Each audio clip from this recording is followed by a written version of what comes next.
There we go. There's a little bit of Tangled Up in Blue from the legendary Bob Dylan.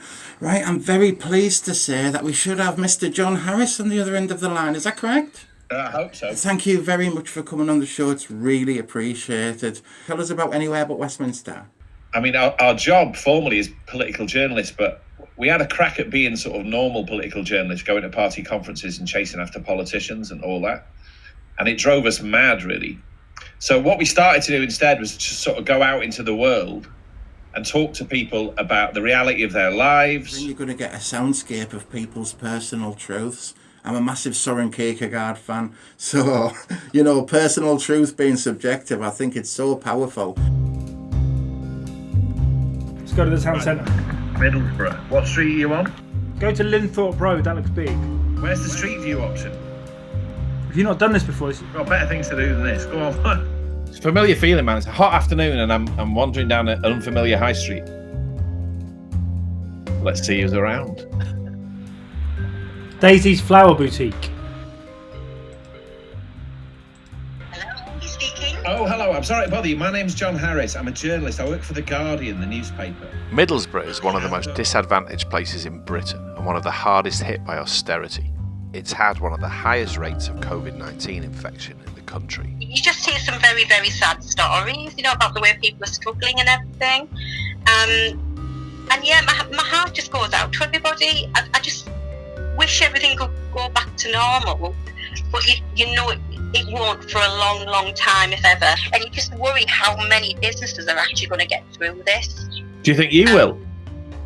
It looks like I will, but it's been by the absolute skin of my teeth. Have you been following the Dominic Cummings story?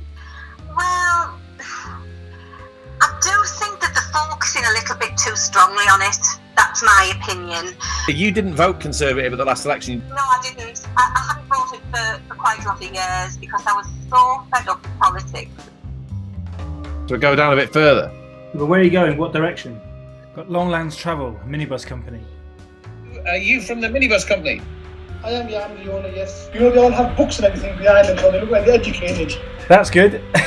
I'm in the B&E community, which has got a higher rate, and then I've got vulnerable people in my household. So for them three reasons, I said I'm not going to send my children to school. It's funny because the government talks as if somehow this is on its way out and we're sort of taking steps out of it. Does it feel like that in Middlesbrough, where you are? No, not at all. I mean, Where's that? Another barber shop, just behind that van. Let's find the van. Since he's changed to the stay alert, it just seems as though people are just walking about willy-nilly. And what do you make of the way the government's handled it? One rule for them and one rule for us. Right. It's not that out in the proverbial country, the Cummings thing is insignificant. It's not, you know, people have noticed it. But I think this idea is that everyone's furious, everyone's full of rage. It's not that. It's just the latest sort of distant letdown, isn't it? Yeah, it's another reason to disbelieve. More and more people, we got the sense, were brassed off with how things were being run and how distant they felt from people in power. Disconnect is really apparent. I mean, but that's happened for a lot of time, and that has increased over time. We came to Middlesbrough 5 years ago and ended up in South Bank, 3 miles from the centre, where one of my granddads came from. How's South Bank doing, would you say? Dying. Nowhere to go, now to do.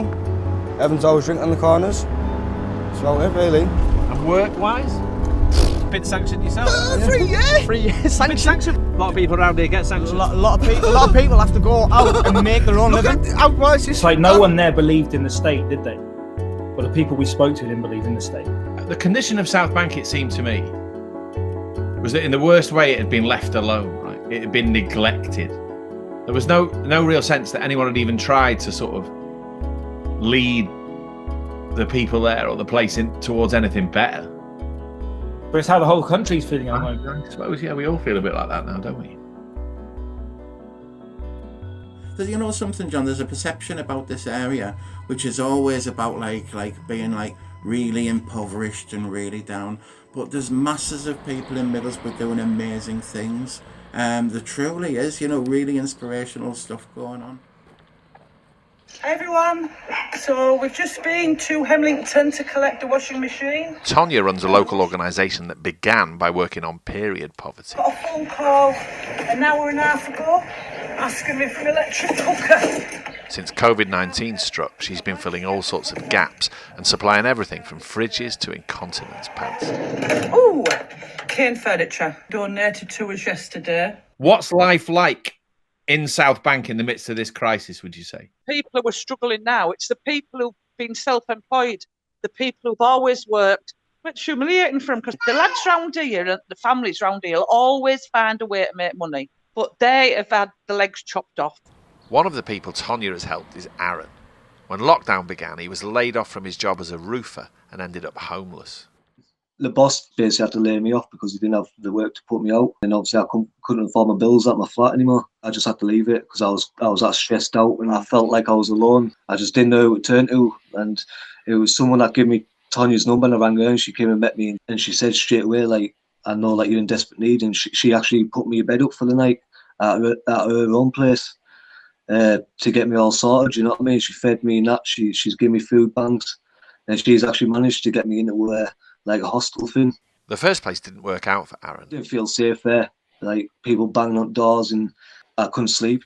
Hey up, Tony. I'm just taking a little video of this room that they put me in. I've got no light bulb. The heater's not working. I wouldn't expect a TV light, but it'd be nice. Pretty cold, dark, lonely. Again, it was Tonya who stepped in and helped him find a B&B. Now he's got a job. I'm working at Tesco warehouse, eating properly. I'm sleeping properly now. My mental health is sort of like balancing itself out, if you know what I mean. So you sometimes worry that you're talking in abstract terms about, an incipient social catastrophe and the sort of economic disaster of this crisis and the social disaster of this crisis. But there it is, right? If you sort of take at face value what ministers say, he should have been all right, you've been furloughed, or, there's a moratorium on evictions and so on. But as you and I both know, millions of people in this country sort of live in a space where none of that counts for very much, right? That's the nature of being precarious. And it's only people like Tonya picking up the pieces, right? Thank you to everybody who's funded us and helped us. And people like Pip. Hello. Nice to meet you. Nice to meet you too. How are you? I'm all right. Pip is a disability activist, and when COVID struck, she sprung into action to pretty much set up a food co-op from her bedroom. Basically, I logged on to my online shopping account and I couldn't get food delivery. So then I was like, well, what are we going to do? And what are my friends going to do who are disabled? And that's sort of where I came up with the idea of, well, what if I order wholesale and we just, buy 25 kilograms of rice, bag it up in the kilogram bags and distribute it between everybody who can't get online shops. So you're in the storeroom, which is in your house. Yeah. Can you walk around a bit and give us a sense of your surroundings? I can't really walk around because I'm disabled and I don't want to fall over on camera. Right. But we've tried to empower people that receive our help to help other people. So, for example, the girls that take the orders for everybody receive parcels themselves, so they give back to the project. Care sector, I think, is another thing that really needs to change. We're so disabled people. Gone are the days where people think that disabled people are somebody that needs to be fed and changed and got up at 7 o'clock in the morning, put to bed at 6 o'clock at night, and left dribbling in a bit. We spoke to Middlesbrough's independent mayor, who's also determined not to be passive about the town's situation. Today there's a press release going out. We are confirming that we're putting up the tallest commercial building between Leeds and Glasgow, and we're creating a 21st century city from scratch in the oldest part of Middlesbrough. We're really optimistic. We're very confident. Well, remarkably positive. But what I don't want you to think is that we're fucking deluded, because we're not. We need more money, and if Boris Johnson's watching this, I know for a fact he watches. I'll text him in a minute. We text it every night. Boris, mate, we need money. And I'm not dicking about. I'm not saying that it's not a 1980s style flag waving socialist thing. But God, if you want to look after people, Boris and the government, give us some more money. I think getting a spotlight on all the amazing things that's going on in Middlesbrough against the struggles, I think it can only be a positive thing all around. I regret a bit, actually, that we came to Middlesbrough 5 years ago and did a film about Middlesbrough then. and a lot of it was set Did in you try a Palmore? A lot of it was set in South Bank. That is one of the maybe more, like traditionally over the years, one of the more deprived areas. If we knew then what we know now, we would have really, really gone looking for people doing community-based things. Well, you know, serendipity, I sort of feel that everything's on a timeline and doors open, doors close, and, you know, like maybe the right time wasn't then where the right time is now. It's where those guys said it was a ghost town. That was the alleyway you came up. See where the two men rolling a barrel? Yeah. Lucky Chop Suey house. Look, there's the same guy. There's pretty much the same guy sitting in that doorway smoking. Look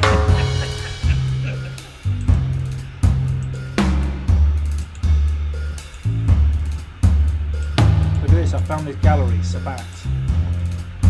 Hello?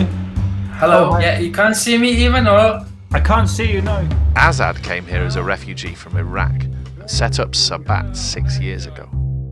How are you? Because when I started, the people was laughing to me. Oh, it was so, people confused. How are we going to open art gallery in South Bank? Industrial is being declined. People is just left. And culture is going down. Austerity, inequality. We try to highlight all this through our work in gallery. We try to get some help fund, especially from Art Council. It's been rejecting. The gallery became the useless, and I became the useless. I asked if somebody interested in the building during this COVID-19. Hi everyone, this is one of my donations to the charity. Enter Tonya. Well, this is what we're going to be doing. Her next venture is the setting up of a clothing bank. This is the donations I've collected today. Now we've got the clothing, we've got the volunteers, we haven't got any storage or sorting space.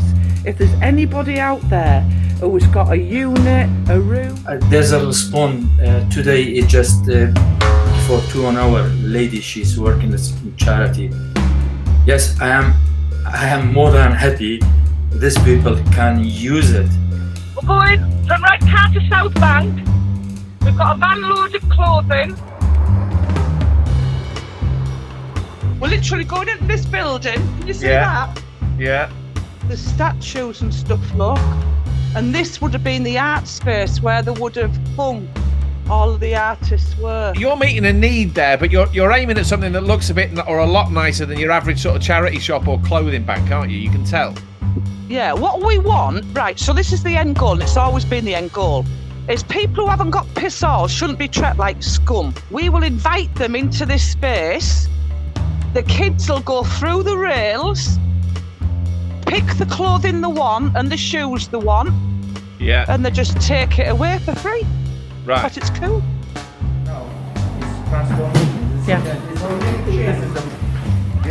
It's adapting and changing with the times. COVID-19's made us all look further out and think, right, what can we do to bring everything back in? Even if it's people who are the poorest people who are coming to get free clothing, once they realise that it is more than a clothing bank, it is an art gallery, it is a space, it is a community space, we can start building on that. They still keep doing, and they have a still hope. It's self-renewing, it's like nature, it's self-renewing. Nature's come back, it's come back in 10 weeks. Look what nature's managed to do in 10 weeks. And that's what people's doing. People are starting to build community from the bottom down. We're going back to grassroots, and that's where we should have been all the time. But there's an irony in all this. All we keep hearing about is the return of the state, right? From people who report from on high, right, about the broad currents of politics and government, you keep hearing about, oh, the big state's back and all the rest of it, right? And that's true in the sense that Rishi Sunak spent all this money on furlough schemes and all the rest of it. That's right. Doesn't feel like that though, does it? It's like the state that we found in South Bank, or the sort of feeling that we found in South Bank in 2015 is sort of spreading out across the country. Yeah. A lot of people are having this experience of a safety net not being there somehow. Well, the safety net's in the hands of people like Tonya. Is it enough? No, it's not enough. But doesn't mean it's not absolutely vital and necessary. Maybe it's a sort of start for whatever comes next, you know? Yeah, maybe. That's the point, isn't it? Awesome. Right, so what I'm going to do is I'm going to play you out with a song. And I think I should play a song from Elliott Smith, Figure 8. See ya. The truth told once